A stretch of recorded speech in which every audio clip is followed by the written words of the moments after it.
Bonjour à tous et à toutes les athlètes et bienvenue sur Next Physique. Next Physique, c'est l'émission, le podcast où on discute de sport de force, de santé, de bien-être. Et aujourd'hui, on est parti pour un nouvel épisode avec des invités. Je ne vais pas tergiverser sur cette intro. On va discuter de prévention des blessures, comment ne pas se blesser, avec trois spécialistes du domaine, kiné, ostéo, qui vont venir, trois beaux spécialistes un peu répartis dans toute la France, sans plus attendre, je vais les accueillir sur ce podcast et vous les présenter tout de suite. C'est parti. Maintenant, du coup, partie 2, l'après. Comment on récupère bien? Est-ce qu'on peut se blesser après une séance de manière générale? C'est possible? Si les tissus ont été inflammés par la séance, je dirais pas suffisamment pour que ça fasse mal sur le coup, mais peut-être qu'après on peut rajouter une petite flexion lombaire qui vienne inflammer, ou oui, ça peut. S'il y a déjà une inflammation sous-jacente, je dirais que ça peut être possible. Ouais. Et c'est souvent ce que les gens disent, ils vont te dire, ah oui, je me suis blessé en portant mon carton pendant le déménagement. Mais non, c'est qu'en fait la personne elle est sédentaire, elle a des spinaux catastrophiques. Quand elle s'est baissée, elle n'a pas utilisé sa flexion de hanche, elle a tout fait en lombaire, et donc elle va dire c'est ça le geste causal, c'est lui qui m'a fait mal. Alors qu'en fait, c'est tout ce qu'il y a derrière. Malheureusement, c'est la négligence de l'être humain pour le respect de son corps, la sédentarité et tout ça, quoi. Ouais. Je suis en train de diaboliser les gens, c'est pas bien ça. Bah, il y a un truc aussi, je trouve que des fois on n'en parle pas trop, mais c'est la nutrition aussi sur la récup, sur le post-séance, enfin même pré-séance d'ailleurs au global, hein, mais si la nutrition ça fait aussi partie des facteurs inflammatoires global de notre corps et que mine de rien tout ce qui est nutrition, sommeil, hygiène de vie générale, si finalement c'est pas euh, ok. Alors, je dis pas que ça doit être ok tout le temps parce que c'est pas vrai. Je pense pas que ce soit facile, enfin, que ce soit vraiment faisable, que ce soit ok tout le temps. Et on a besoin aussi que ce soit moins ok quelquefois.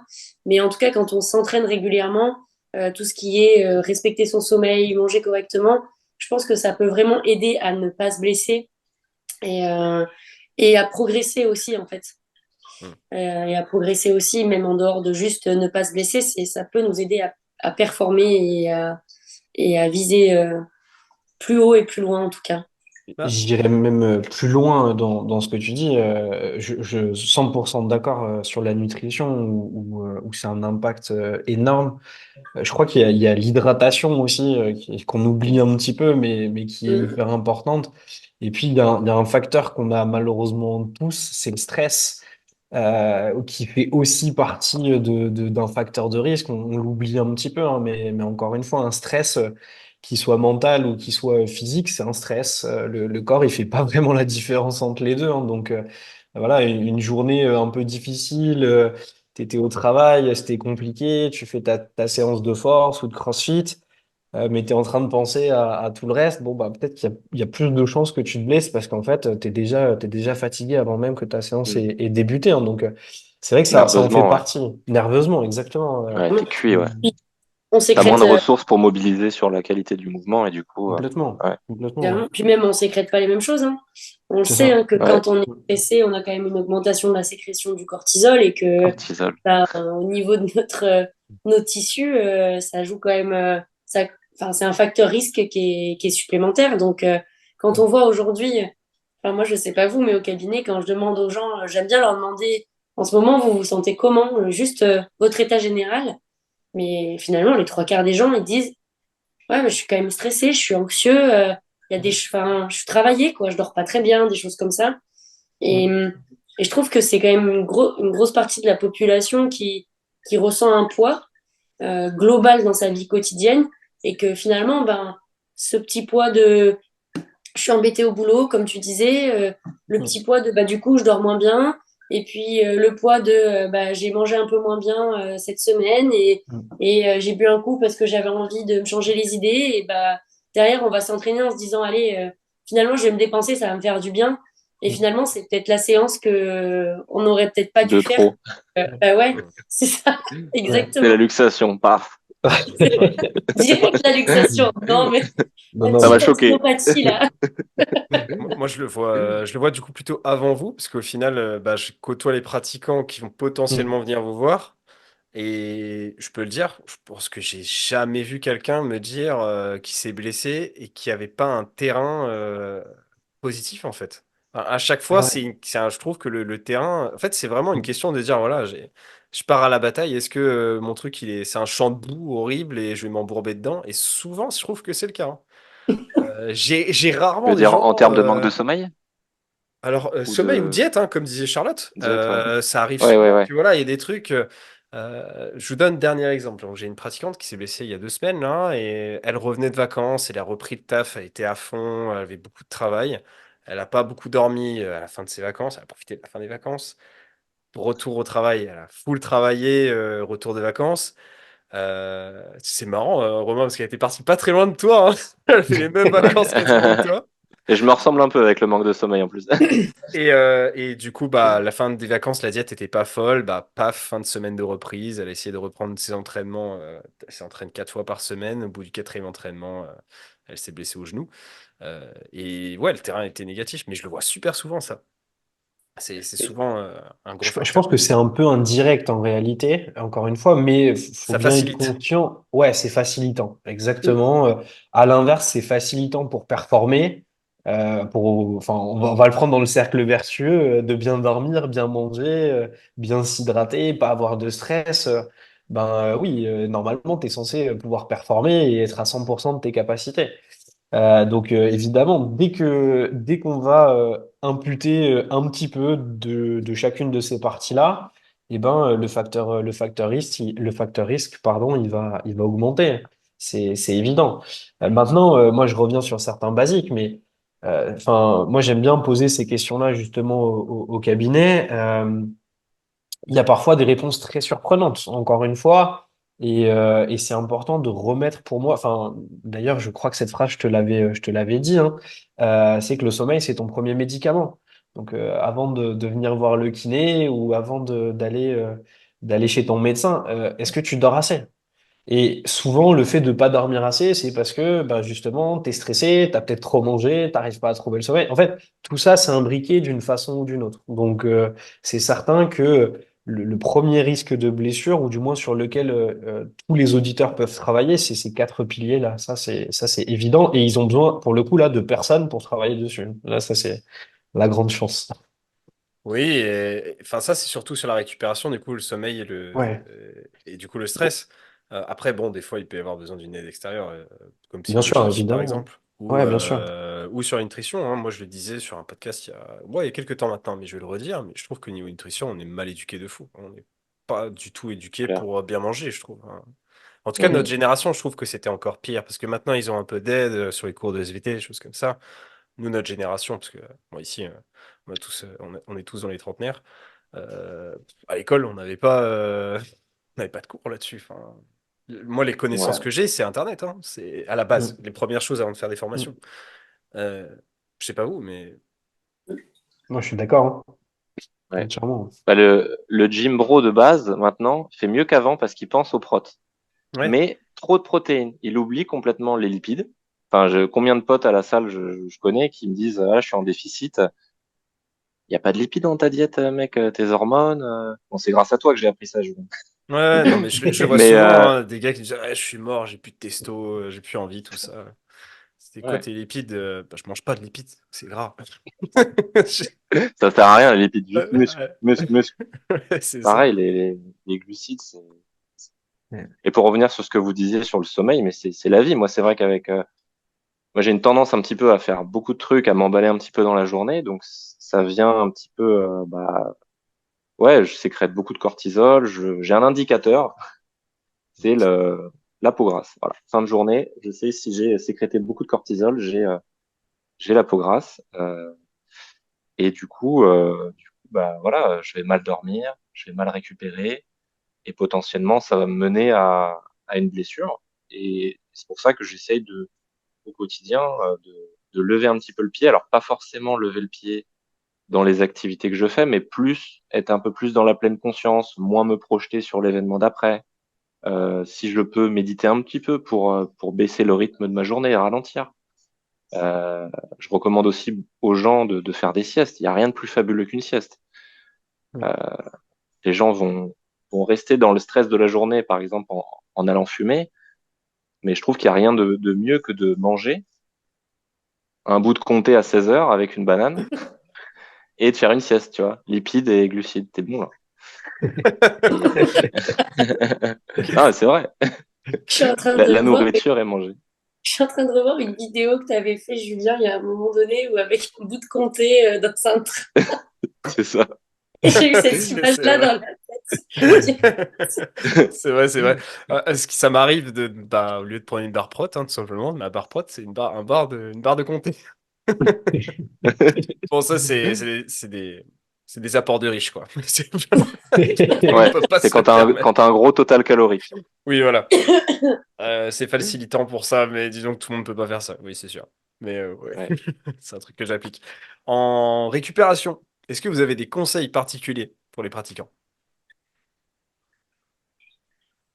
Franchement, les jours off, ne pas hésiter à venir mobiliser un petit peu une articulation raide.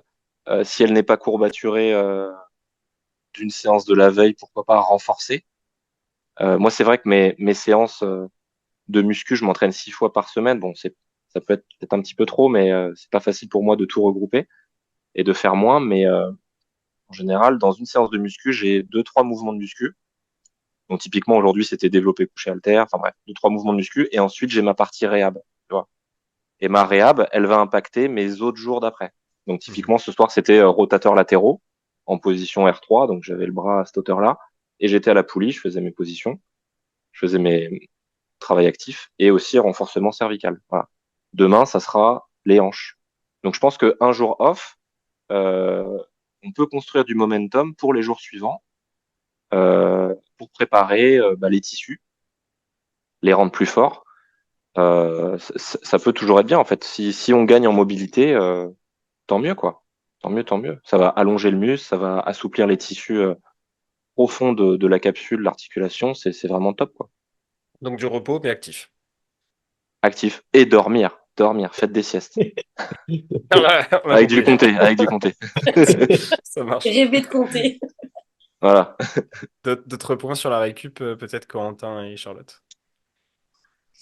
Moi, qu'est-ce que j'utilise dans la récup? Bah déjà, ouais, c'est ce qu'on disait avant. Voilà, je suis tout à fait d'accord sur sommeil, nutrition, hydratation. Bah, ça fait partie de la récup aussi. Mm. Mobilité active aussi. Après, bah, moi, j'aime bien utiliser, mais parce que j'ai la chance d'en avoir l'électrostimulation. Mais c'est parce que j'aime l'outil et que du coup, je le trouve intéressant dans ma pratique, sur tout ce qui est diminution des courbatures, etc. Et je l'utilise aussi sur un côté renfort à côté, en plus de contractions. Je l'utilise pas tout seul, je le fais toujours avec des contractions associées pour vraiment utiliser bah, le périphérique avec l'électrostimulation et le central avec la chance qu'on a d'avoir un cerveau. Donc autant s'en servir et l'utiliser. Mm. Et du coup, bah, dans ce type d'appareil, il y a des programmes de récupération qui sont plutôt sympas. Et ça j'aime bien. L'utiliser de temps en temps, enfin de temps en temps, régulièrement même, en complément voilà, de l'hygiène de vie à côté qui me semble importante. Quoi. Mais Mais c'est un outil. Hein. t'es sponsor, non? Eh ouais. Ah, Complexe, non? Ouais, je suis Ouais. sponsor Compex, mais avant d'être sponsor Compex, pour le coup, je l'utilisais déjà parce que ça fait vraiment du bien. Et là, ce week-end, j'étais contente de l'avoir typiquement quand j'ai fait mes 7 WOD en 2 jours sur une petite compète. J'avoue que le côté programme de récup décontracturant, etc., c'est plutôt sympa dans ces moments où le corps est mis à rude épreuve, mine de rien, et, euh, et où bah, on dort pas chez soi. Même si j'ai bien dormi, j'étais quand même pas dans mon lit et ça change aussi. On est dans un contexte de stress, d'adrénaline parce que les WOD, ils sont en permanence. Enfin, on en avait 4 le premier jour et 3 le deuxième. Donc, en fait, j'ai un pic d'adré, je fais mon WOD, ça redescend, j'ai 2 heures de pause, il faut se remettre dedans, il faut se réchauffer. Et, euh, et du coup, bah là, pour récupérer mieux, ça m'aide pas mal.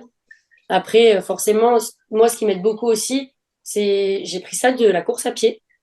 C'est des électrolytes que je mets dans ma gourde. C'est tout bête, mais en vrai, je vois une réelle différence quand je l'utilise sur des journées de compétition. Alors, je l'utilise toujours avant. C'est comme, même sans parler d'électrolytes, je bois de la Rosana. C'est mon truc avant les compètes. J'ai pris ça quand je faisais du trail. Mais je bois beaucoup de Rosana avant mes compétitions. Et je trouve qu'en termes de récup musculaire, en tout cas, et de vécu de mes compétitions, ça se passe plutôt bien. Là, je vois, aujourd'hui, ça va super bien, quoi. Enfin, j'ai des courbatures, hein, normal. Mais dans 2 jours, je sais que je vais pouvoir me réentraîner de façon progressive et régulière, on est bien d'accord. Mais je vais pouvoir m'entraîner sans grosse difficulté parce que je pense que mon corps, il était prêt à recevoir ces contraintes articulaires-là et mécaniques-là. Parce que voilà, j'ai aussi la chance d'être suivie par Julien quand on parlait des Russes au niveau de la nutrition. Et c'est vrai que moi, je l'ai vraiment vu, j'ai vraiment vu un impact de ma nutrition là sur mon début de saison. D'accord. Euh, c'est par rapport à mes compétitions de l'année dernière en termes de fatigue, etc. Rien à voir. Là, mes WOD, ils étaient juste top. J'étais super bien pendant 2 jours, alors que je me suis fait opérer en décembre. Donc, c'était pas du tout. Je suis pas au. Je pensais pas être prête à encaisser 2 jours comme ça de compétition. Et j'ai pas fait grand chose à part ma mise en place de kiné, parce que voilà, c'est hyper important d'être suivi et d'être accompagné quand on a une blessure. Et la mise en place de mon suivi justement en nutrition avec Julien. Et je pense que l'ensemble de s'entraîner progressivement, être suivi en réhab et avoir une hygiène de vie qui j'essaye enfin j'essaye qu'elle soit la plus cohérente possible en tout cas. Derrière ça match et ça fait plaisir que ça match quoi. Ok. 2 secondes, Qu'est-ce qui a changé, il y a Léa Charlotte qui est coincée devant la porte. Qu'est-ce qui a changé, Charlotte, pour toi au niveau nutrition? Qui, qui, Euh, qui, ma ré- qui fait que tu as ouais, senti que tu te sens mieux et que tu performes mieux? l'énergie, mon énergie, tu vois, je me sens beaucoup plus en forme. Et sur chaque WOD, je récupérais plus vite. C'est-à-dire que là, on a eu beaucoup de WOD où c'était du très intense. Donc, on n'avait pas beaucoup de temps de récup sur le WOD. C'était vraiment limite du 30-30 et à fond tout le temps. Et Ouais, malgré qu'on avait de la charge, on avait aussi des barres. Enfin, c'était vraiment très varié comme compète. Ils ont fait un truc très, très chouette. Mais par contre, d'habitude, je me sentais éreintée après le premier jour. ouais. Et du coup, je me levais le matin, j'étais crevée. Déjà, j'avais du mal à me lever. Mm. Et en plus, du coup, j'arrivais sur les WOD en me disant, wow, je vais me faire rouler dessus, quoi. Et, et c'est un peu ce qui se passait. Je me faisais rouler dessus. Ouais, tu te lèves le deuxième jour de compète, tu te dis, ouais, c'est une grand-mère qui se lève, quoi. Et j'ai encore une compète Exactement. à encaisser. C'est Ma ça. question, excuse-moi, c'était qu'est-ce que tu absorbes? Qu'est-ce que tu as absorbé de différemment par rapport à avant? Te sentir mieux? Euh, ben, Qu'est-ce qui a changé sur le plan nutritionnel? dans ma nutrition, mes protéines, ça c'est D'accord? sûr, parce que moi, pour le coup, c'est mon défaut, j'en mange pas assez. Ok? Donc, du coup, je pense la gestion de mes repas, d'avoir des repas plus variés, plus équilibrés aussi au long de mes journées, manger moins de sucre.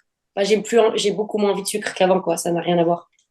D'accord. Et avant, j'avais besoin de sucre et entre mes WOD, je me disais, ouah, je vais manger du sucre, ça va me donner de l'énergie.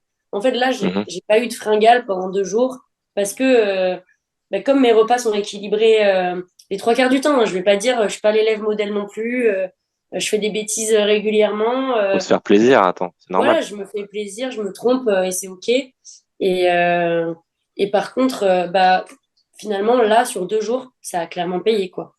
Donc, pour ça que je trouve qu'il faut mettre des curseurs dans sa vie, parce que être lisse tout le temps, c'est pas possible. Être parfait tout le temps, c'est pas possible. Mais par contre, d'être peut-être ouais, 75%, 80% du temps propre, et le reste du temps, savoir se faire plaisir, comme tu dis, c'est hyper important. Bah, finalement, c'est ce qui va nous aider à récupérer, à performer et à prendre du plaisir, parce qu'on n'est pas là que. Enfin, moi, je suis pas une athlète des games, hein. je fais les compètes de quartier. Mais, mais en attendant, le but du jeu, c'est de se faire plaisir et d'être bien dans son corps, dans sa tête. Hmm. Et ça passe par, voilà, je pense, un 75-80 je suis une rigueur, j'ai une bonne rigueur, et 20% de je me fais plaisir. Et du coup, on diminue aussi le stress qu'il y a à côté, quoi. Je pense qu'en nutrition, il y a moins de conséquences. Et c'est sûr même, tu peux être à 80% correct et les 20% sont moins gérés, il n'y aura pas de conséquences. Et alors que je pense que si tu fais 20% de tes entraînements super mal, Mm. ça sera pas la même affaire. Il y a Ouais, moins de ça c'est sûr. flexibilité. On Franchement, revoit je pas sais le. même pas en vrai. Parce que je crois que, enfin, ce qui était hyper intéressant dans ce que tu disais, c'est que finalement, c'est un travail sur le long terme qui a payé le jour de ta compète, tu vois. Mm. Et je trouve que ça, c'est intéressant. C'est que souvent aussi, il y a cette problématique, surtout en France, où on veut un peu tout de suite maintenant. Je suis blessé, demain, je veux retourner m'entraîner, quoi. Ben non, ça met du temps. On va essayer de comprendre, on va essayer d'améliorer. Tu vas travailler, on va peut-être se tromper. Enfin, et donc, en fait, c'est vraiment un cheminement. Et je crois que.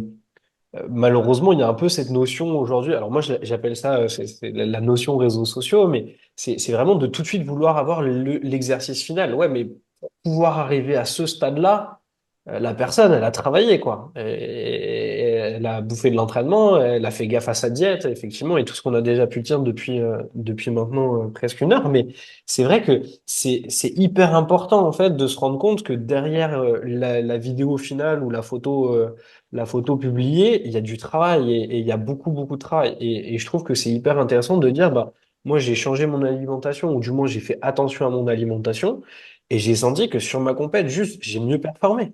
Et donc, je sais pas effectivement le ratio, je le connais pas, j'ai pas d'études en tête qui permettraient de dire ça, mais je pense que sincèrement, euh, peut-être même je pencherais pour une nutrition, si ta nutrition avait été dégueulasse par exemple pendant le mois ou les 2 mois avant la compète, peut-être que même si tu étais à 100% de tes entraînements, peut-être que tu n'aurais pas performé de la même façon. Je pense que ce travail-là, il est trop sous-estimé et il est tellement important. Maintenant, sur tout ce qui est récup, il y a eu un truc que vous avez pas dit et je me fais un peu l'avocat du diable parce que nous, entre autres, les kinés, on le fait plus ou de moins en moins, c'est le massage.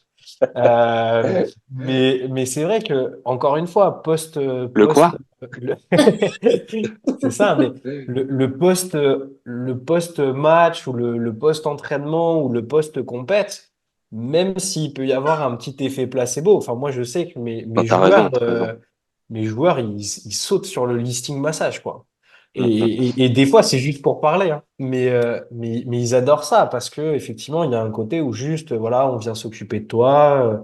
Il y a de la relaxation, il y a de la détente. Et je sais que, voilà, Tu libères de exactement. l'endorphine, ça te fait du bien, c'est top aussi. Exactement, Ouais. exactement. Et c'est vrai que, voilà, on soigne pas tout par le massage, bien évidemment, mais encore une fois, le massage, ça fait partie de nos outils. Et je crois qu'il faut pas l'occulter.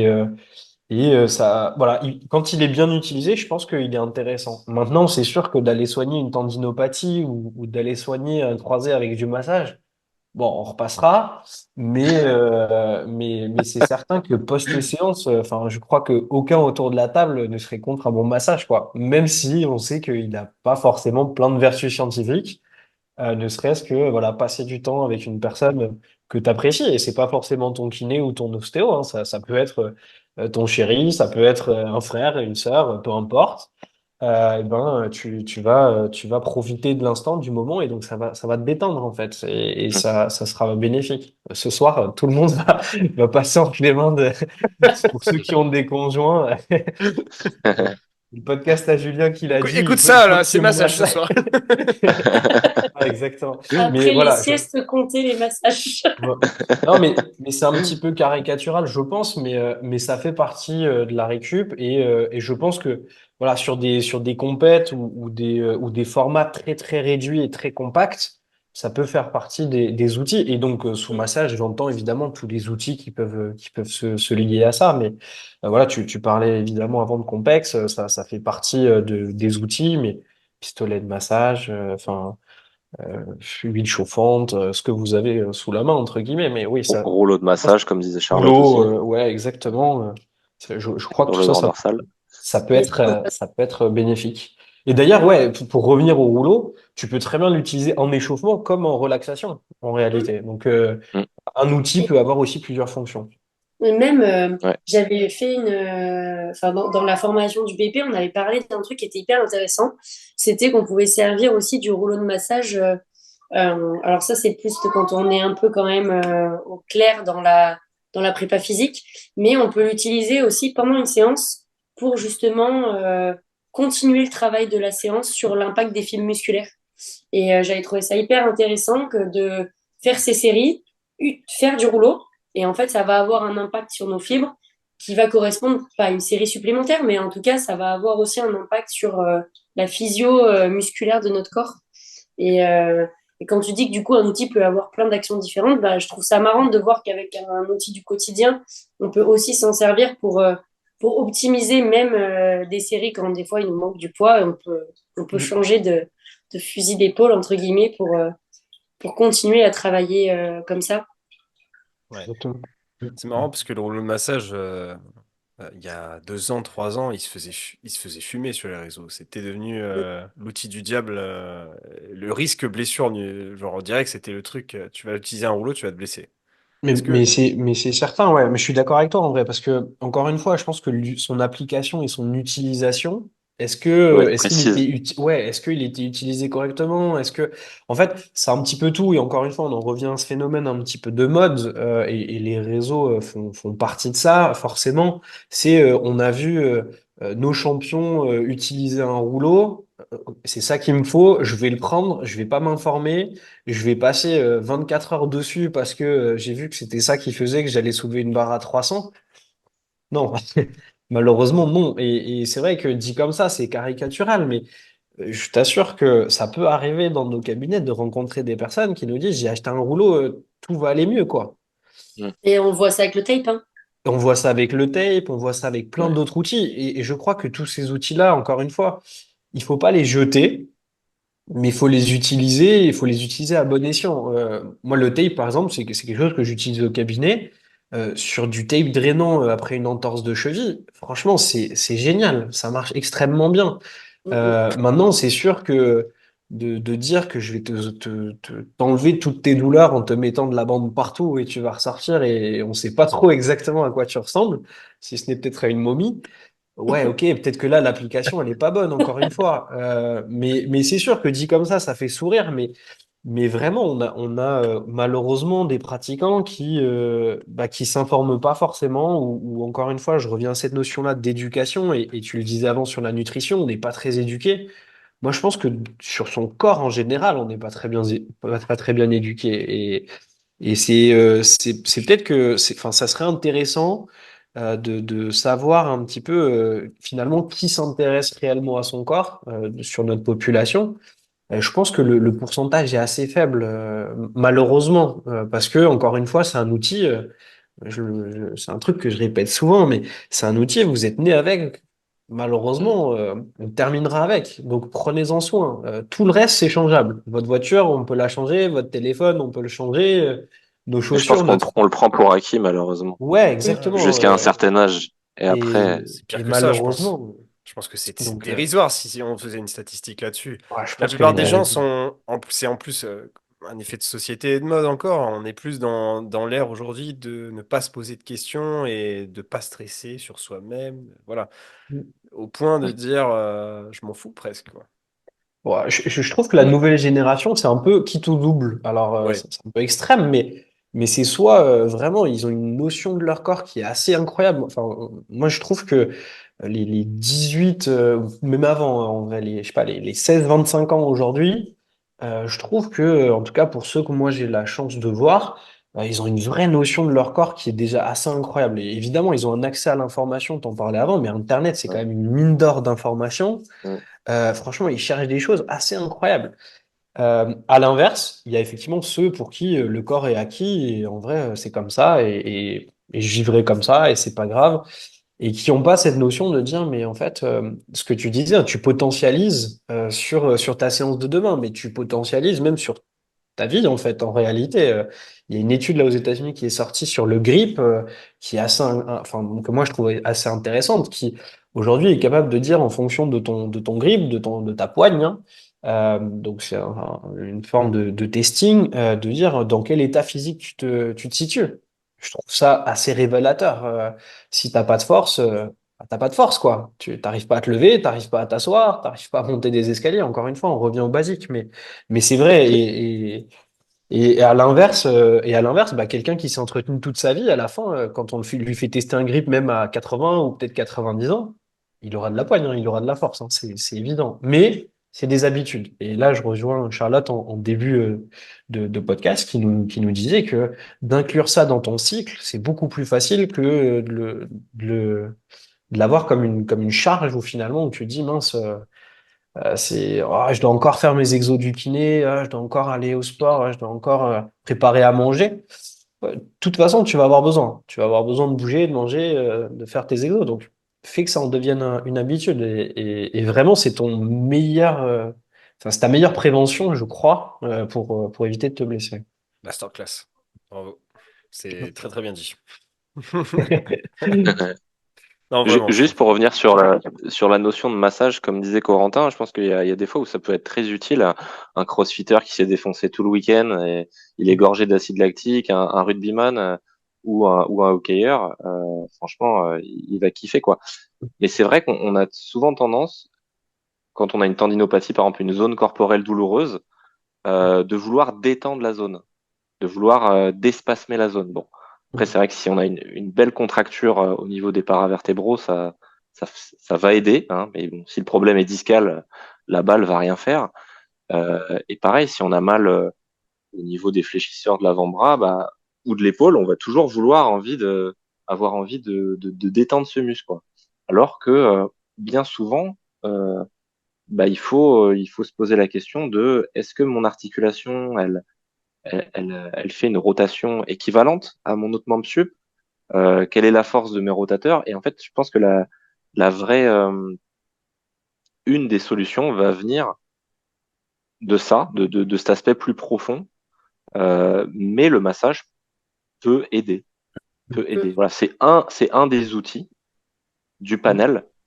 Après, c'est vrai que je suis plus partisan de la team renfo mobilité, mais apporter une détente tissulaire, ça peut aussi apporter un soulagement de la douleur et ça peut aussi diminuer. Donc, à ne pas jeter, Mm. tout à fait. Mais je rebondissais sur ça parce que même moi, je me refais encore des fois quand j'ai des douleurs qui apparaissent, par exemple sur mes rowing bûcherons lourds, Julien, j'ai une chaîne de tirage qui fait que au niveau de mes fléchisseurs des avant-bras, bah, je vais choper des petites tendinopathies, tu vois, au niveau de mes épicondyliens, donc la partie interne du bras. Et depuis que je fais mes renforcements de mes avant-bras, je n'ai plus de douleur. Mm. Les haltères à 48 au rowing, elles passent sans douleur. Mais les premières fois que j'ai mis en évidence ces douleurs, j'étais là à essayer de les détendre. C'est vrai que l'être humain a envie de détendre, a envie de soulager sur l'instant. Donc on va chercher cette facilité du massage, de la balle, qui encore une fois n'est pas à jeter. Hein. Je suis pas contre ça, mais c'est juste pour apporter des petites nuances, quoi. Ouais, ok. C'est ce qu'on dit. Enfin, je trouve que notre rôle de thérapeute, c'est aussi ça, c'est que justement, on a un peu une caisse à outils avec plein de possibilités dedans. Mm.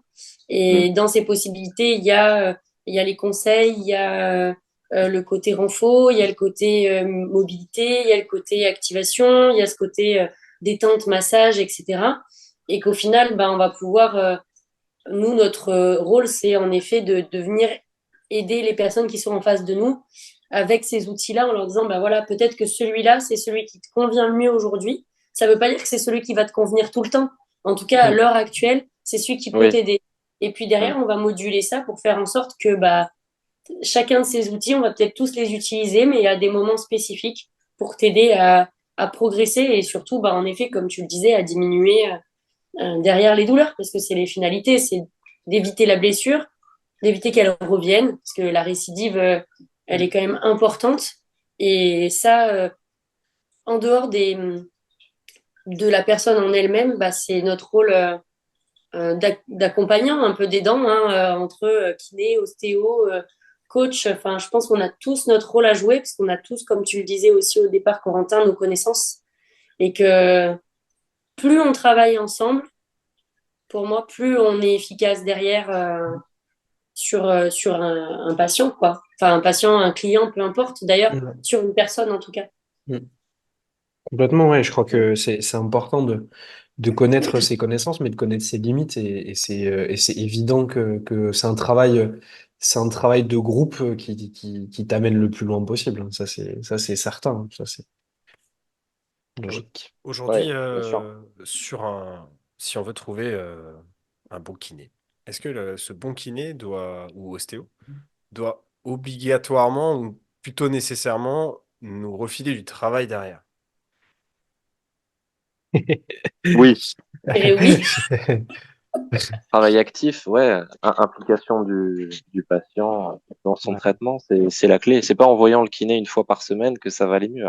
Ça peut, mais je pense qu'il faut charbonner, ouais. ouais, je suis Ok, pareil. Tu peux peut-être parler de ta propre expérience, Julien. ouais. Enfin, moi, j'ai une façon de travailler un peu spécifique. Je crois, en France, on est quelques-uns quand même à travailler comme ça. J'ai eu la chance de me former justement sur l'actif, mais t'es pas parti avec un exo.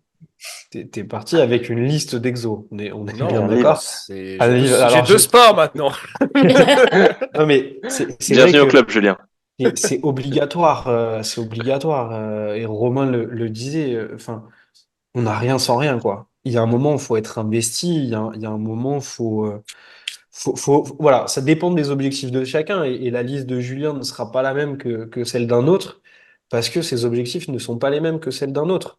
Mais tout le monde, enfin, aujourd'hui, je pense sincèrement, et je vais être un peu dur avec ma profession, mais je pense que honnêtement, si votre kiné, il vous file pas d'exo, changez de kiné, quoi. Alors, ça veut pas dire qu'il fait pas bien son travail, attention. Je crois que d'ailleurs, il y a beaucoup de kinés qui vont très bien faire leur travail sans donner d'exo. Mais si vous voulez que ça tienne sur le long terme et si vous voulez à un moment, en fait, vous détacher de votre kiné, c'est-à-dire ne pas être Ouais, dépendant de votre kiné, c'est obligatoire. Il doit vous fournir des outils pour aller mieux.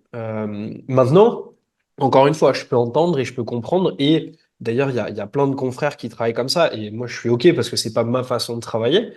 De dire, ben, non, moi, je vais avoir justement ce lien social parce que ben, pour certains, la sortie du kiné, c'est aussi une sortie sociale. C'est aussi voilà, de pouvoir discuter de ses problèmes, etc. Et c'est OK, mais très bien.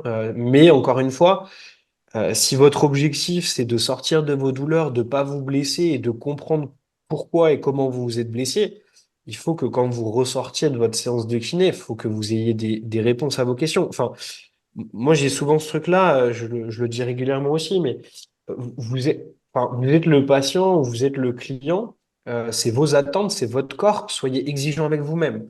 Mais si vous êtes exigeant avec vous-même, soyez aussi exigeant avec le professionnel avec qui vous allez travailler, mais aussi, du coup, bah, euh, appliquer les conseils qu'on vous donne. C'est-à-dire, vous pouvez pas juste venir chez votre professionnel, dire, moi, tout va mal, il faut que tu me remettes, il faut que tu me retapes, ok, super, et derrière, revenir 2, 3 semaines plus tard et lui dire, bah, j'ai rien foutu, en fait. Non, ça fonctionne pas. Le deal, il va dans les deux sens. Et je crois que plus vous êtes exigeant avec vous-même, et donc du coup, plus vous allez être exigeant avec votre kiné. Mais les kinés aujourd'hui en France, ils sont formés. Je connais plus aucun kiné qui sort de l'école et qui fait zéro formation. Enfin, c'est quand même très très rare. Euh, il va vous aider. Il a les outils pour vous aider. Mais après, ça demandera peut-être du temps, ça demandera peut-être une autre formule, ça demandera peut-être un investissement aussi. Mais c'est certain, vous allez pouvoir vous faire aider et, et repartir avec des exos. On en revient à la base. Mais il faut que vous soyez actif de votre santé, pour moi, complètement. Je Euh, rebondis là-dessus parce que tu vois, en tant qu'ostéo, on a quand même pas mal de premières intentions. Ouais. Et il y en a beaucoup qui pensent, pardon, que l'ostéo, c'est un peu une solution un miracle. Je mets des très gros guillemets à miracle, parce qu'on n'est pas des magiciens, loin de là. Et en fait, Moi, j'aime bien qu'on remette les choses un peu balle au centre, quoi. C'est que l'ostéo, on est là pour redonner de la mobilité, notamment au niveau articulaire, etc. Mais nos articulations, jusqu'à preuve du contraire, elles sont maintenues par un système musculaire, entre autres, hein. Et si finalement on travaille pas ce système musculaire, je vois pas comment on peut pas retrouver les mêmes blocages et le même manque de mobilité articulaire par la suite et finalement retourner chez l'ostéo un petit peu tous les mois pour toujours la même chose. Et en fait, ça passe justement par les exos à côté, quoi. Ça me semble évident ce que tu dis et c'est hyper important que les gens le comprennent aussi. C'est que des fois, j'en ai qui disent oui, mais moi, mon kiné, il m'a pas pris en charge correctement. Je dis, bah non, est-ce que vous avez déjà fait aussi ce qu'il vous a demandé? Et puis derrière, qu'est-ce que vous venez chercher chez l'ostéo? Parce que moi, je vais vous demander derrière de retourner voir le kiné. Il y a des chances pour faire vos exos pour que ma séance, elle tienne, en fait. Parce que sinon, ce que je fais, moi, je donne de la mobilité, mais c'est tout. Mm. Non, mais je suis d'accord avec toi et c'est très juste. C'est encore une fois, on- si tu arrives à comprendre ça, et je crois que c'est notre rôle aussi de thérapeute ou de coach d'expliquer ça, d'être acteur en fait, de ne pas être passif, autant de s'entourer, c'est important, autant de déléguer complètement. Je suis pas sûr que ça soit la meilleure stratégie. Maintenant, ce qui est certain, c'est que voilà, les objectifs des uns sont pas les objectifs des autres, mais tout le monde a un objectif, quel qu'il soit, sportif ou non d'ailleurs. Et pour ça, aller chez le kiné, aller chez l'ostéo, aller chez le coach en première intention, c'est plus facile de travailler sur un système qui fonctionne bien. Donc c'est quand même beaucoup plus simple de prévenir la blessure, pour revenir quand même à notre thème principal, de travailler sur un corps qui finalement est fonctionnel.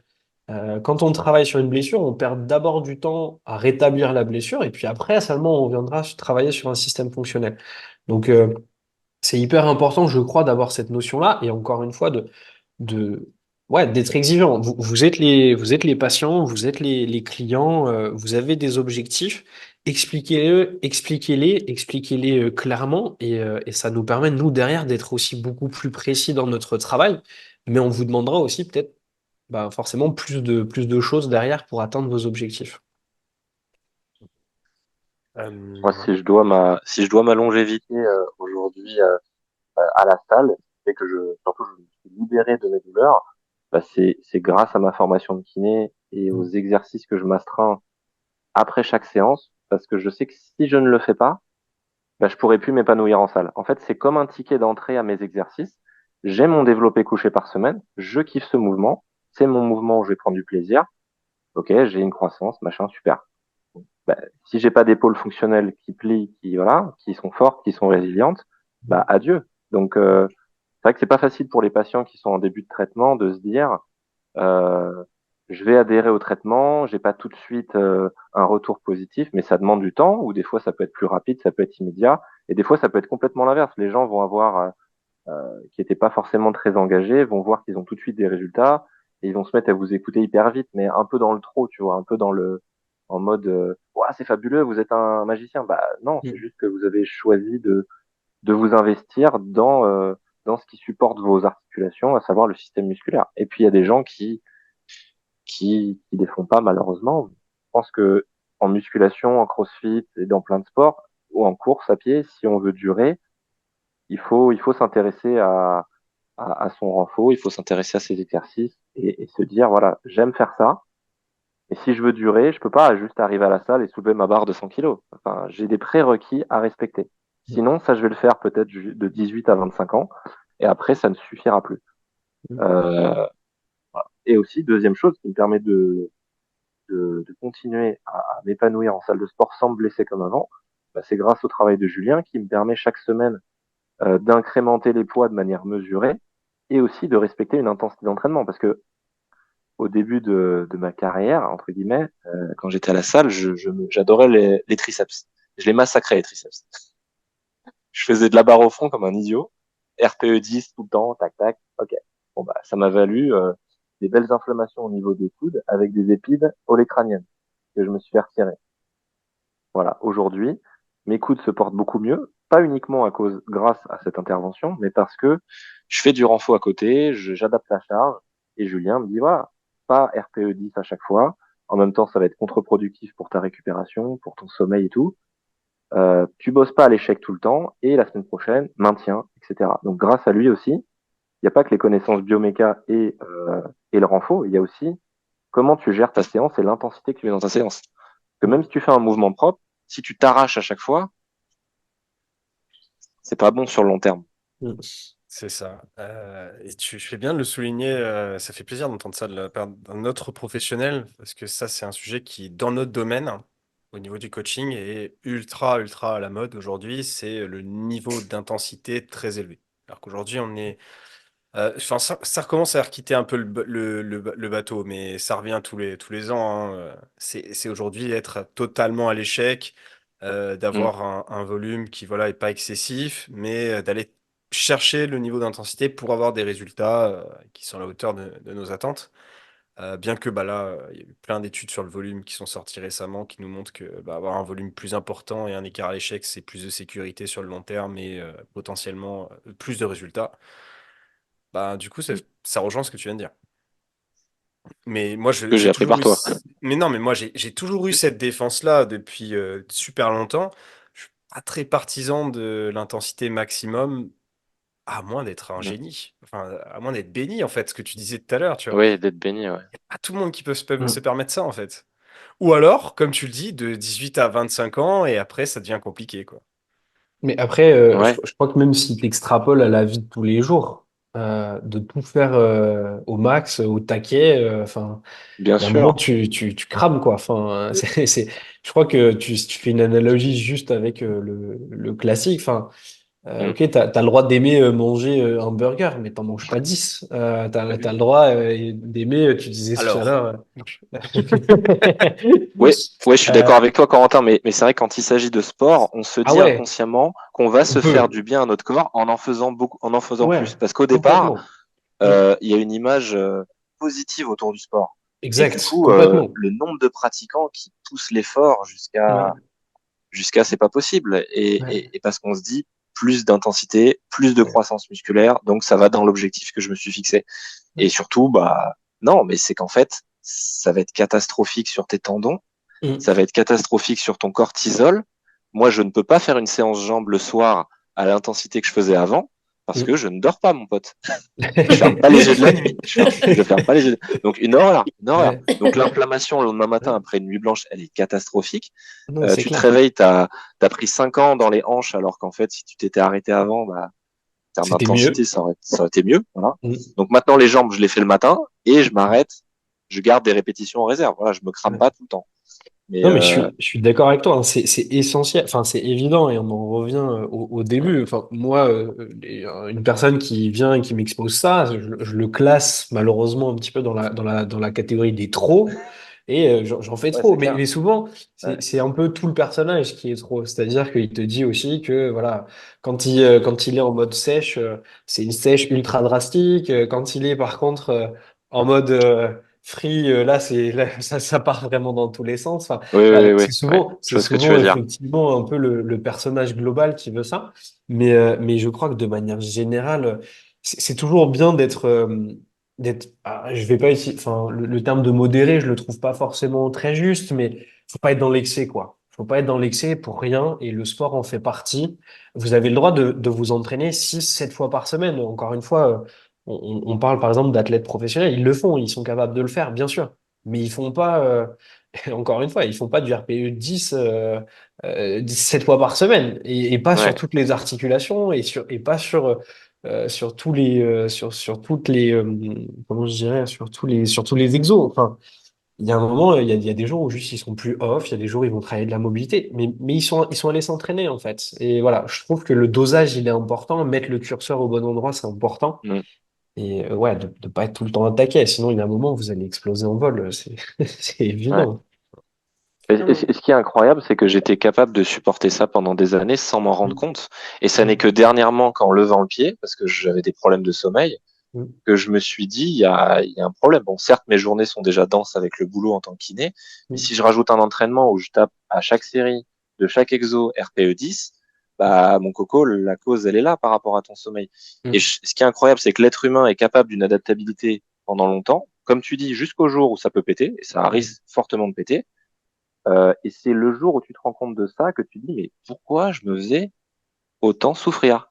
C'est-à-dire que maintenant, je sors de mes séances, j'ai l'impression, alors, pas d'être une feignasse, ça je l'ai dit à Julien, mais j'ai l'impression d'en garder sous le pied, donc tu as l'impression un peu d'être une feignasse, mais en fin de compte, ton corps est tellement bien en sortant de ta séance, tu t'es pas tué en fait, tu vois. Ouais. Avant, c'était limite contre-productif, je me tuais quoi. Mm. Et en Non, fait, non, se tuer, enfin, ça, c'est un truc, genre, faut- je trouve que c'est majeur à comprendre, c'est que quand on veut être sportif régulier et avec un niveau correct, il faut pas finir cramé à la fin d'une séance. Et ça, c'est un ouais. truc, c'est devenu à la mode il y a 2 ans dans la course à pied. On a parlé de zone d'effort, par exemple. Ça, c'est un truc qu'on n'entendait pas parler il y a 5 ans, mais maintenant, genre, direct, c'est toujours, je suis en zone 2. Mm. Ça parle Ouais. de ça. Mais tu vois, au final, c'est pareil dans tous les sports, je trouve. Mm. Ah bah, Ouais. moi, Complètement. au CrossFit, c'est pareil, tu vois, avant, et ça, je remercie de m'être blessé finalement pour avoir compris ça. D'accord. C'est que, c'est que finalement, avant, je faisais 5 WOD par semaine, j'y allais, en fait, j'allais que au CrossFit et j'allais WODer, quoi. Et j'étais beaucoup moins performante, je pense, que ce que j'arrive à donner maintenant. Alors que finalement, maintenant, le lundi, je fais du renfo, le mardi, je fais du renfo, rajoute un petit cardio, le mercredi, je fais un WOD, le jeudi, je refais du renfo, et après, je WOD le dimanche. Donc finalement, j'ai plus de renfo dans ma semaine que de WOD. Mais Et parce que au tu te dis final, que ton renfort, il va être bénéfique pour tes WOD. Mm. mais ça change tout. C'est ça. Ça change C'est pour ça que tout. tu le fais et que tu t'y tiens, je pense Ouais. aussi.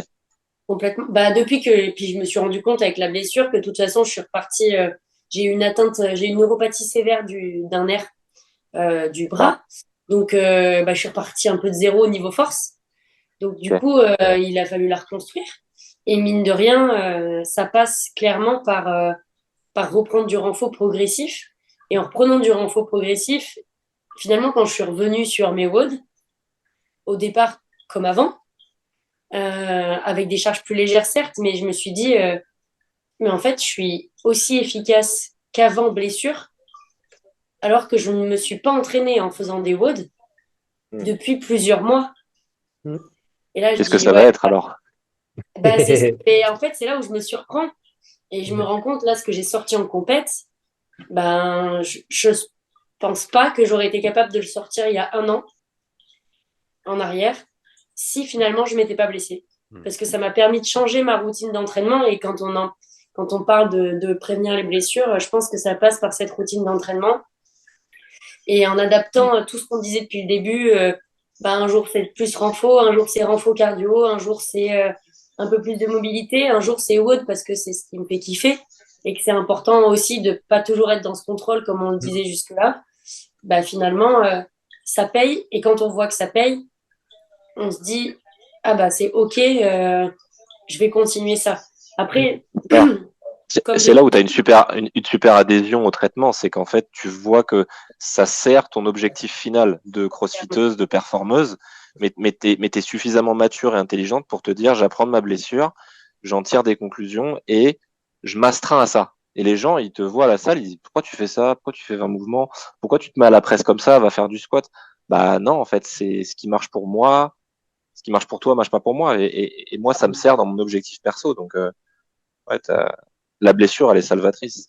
carrément. Il faut Et savoir Du coup, je l'analyser, souhaite à quoi. personne se blesser pour le comprendre parce que le passage blessure est quand même vraiment inconfortable.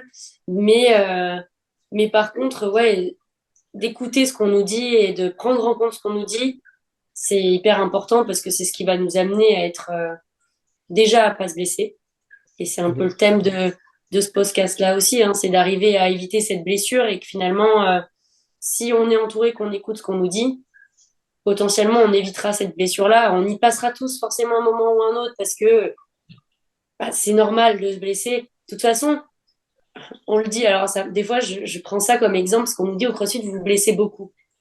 Mais je dis oui, parce qu'on là, on monte du doigt le CrossFit. Mais je prends le foot, euh, il y a beaucoup de blessures au foot. Dans la course à pied, il y a énormément d'entorses. Mais en fait, forcément que je me blesse parce que je pratique. Mhm. Bah oui, oui. Si je reste dans mon canapé tous Bah les oui. jours, C'est sûr que tu te blesseras pas là. je ne me blesserai pas. Hein. Mais Par contre, comment est-ce que je vais vivre aussi longtemps et aussi bien? voilà, Voilà, c'est Facile. ça. exactement. C'est Ouais. ça.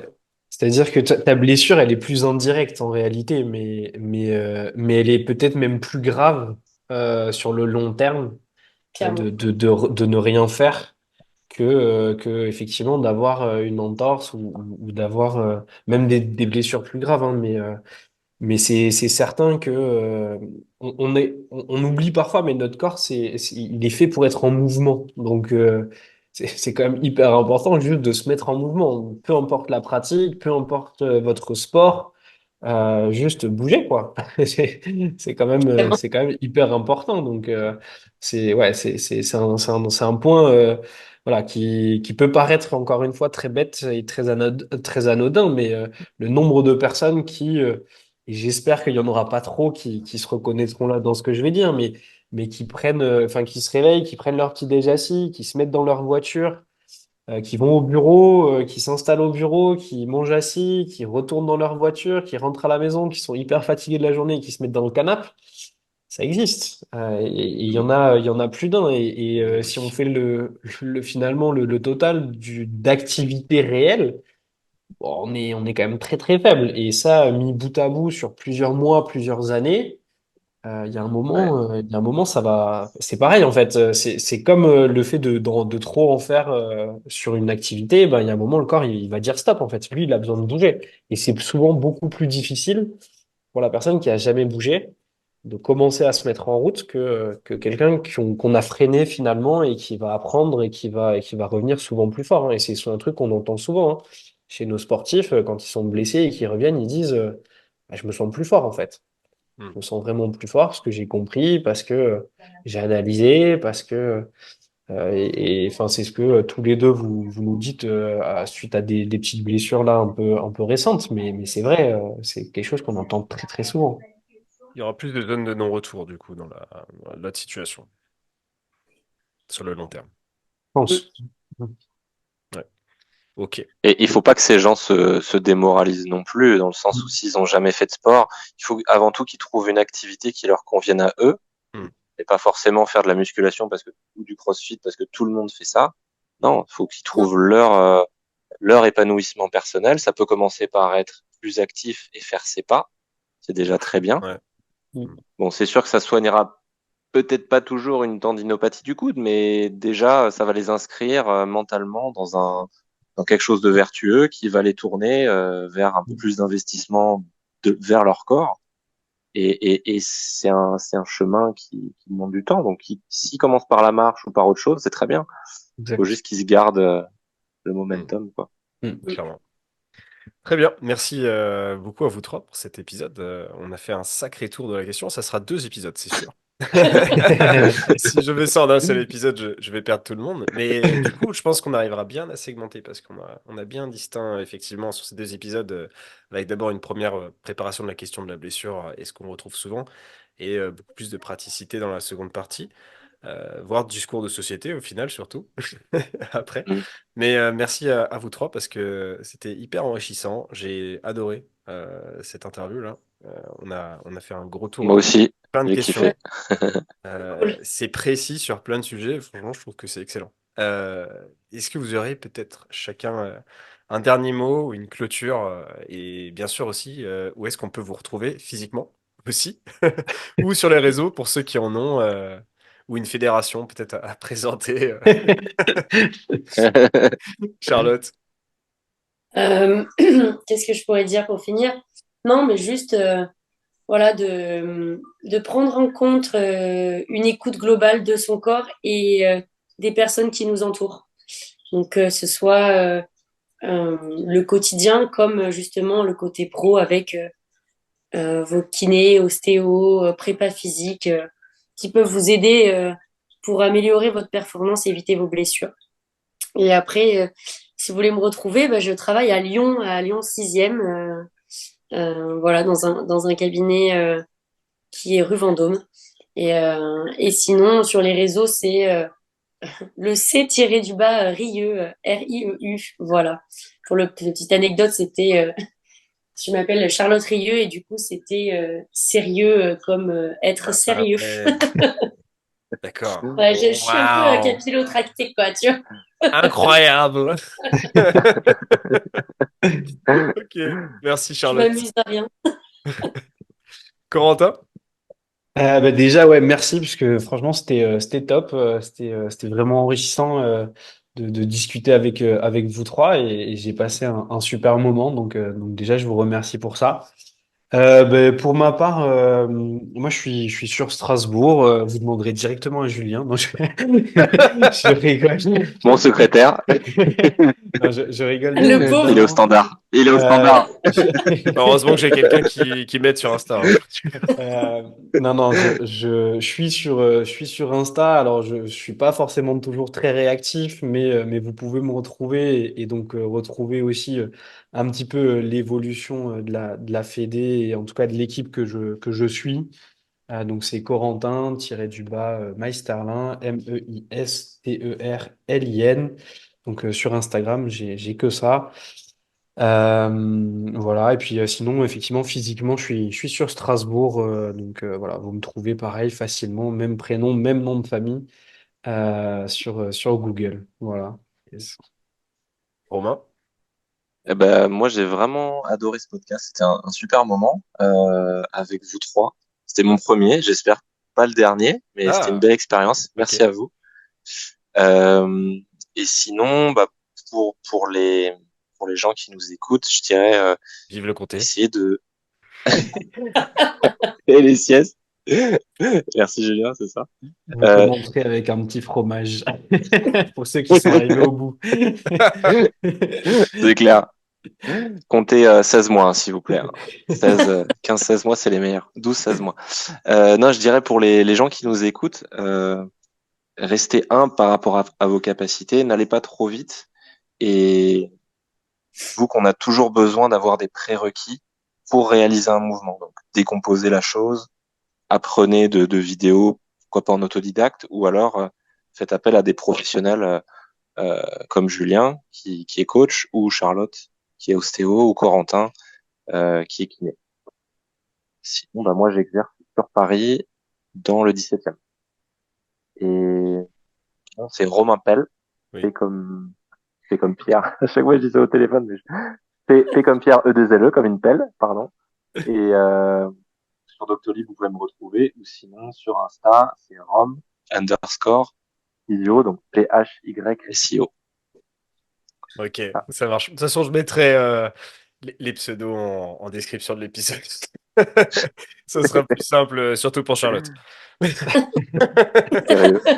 Merci à vous trois, c'était excellent. Merci du coup nos auditeurs s'ils ont suivi jusqu'ici ces 2 épisodes bien étoffés sur le sujet de la blessure.